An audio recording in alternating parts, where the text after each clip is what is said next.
ସମସ୍ତଙ୍କ ମନରେ ଗୋଟେ ହସର ଲହରୀ ଥିଲା।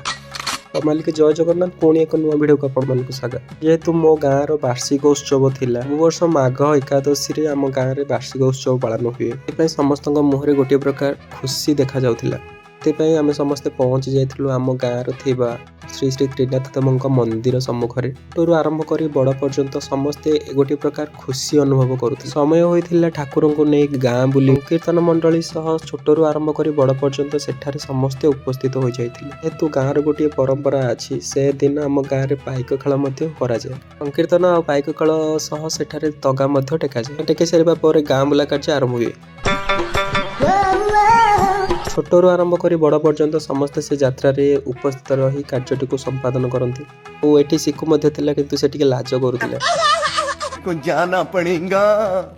ଗାଁ ବୁଲା ସରିବା ପରେ ଏଠି କିଛି ଯଜ୍ଞ କାର୍ଯ୍ୟକ୍ରମ ହୁଏ, ଆଉ ତା ସହିତ ସଂକୀର୍ତ୍ତନ ମଧ୍ୟ କରାଯାଏ। ଆଉ ମୋର କିଛି ସାଙ୍ଗ ଆସିଥିଲୁ ଏଠାକୁ ଫଟୋ ଉଠାଇବା ପାଇଁ। ବାକି ଭିଡ଼ିଓ ଯଦି ଭଲ ଲାଗିଛି ଲାଇକ୍ କମେଣ୍ଟ ସେୟାର ନିଶ୍ଚିତ କରିବେ। ଜୟ ଜଗନ୍ନାଥ।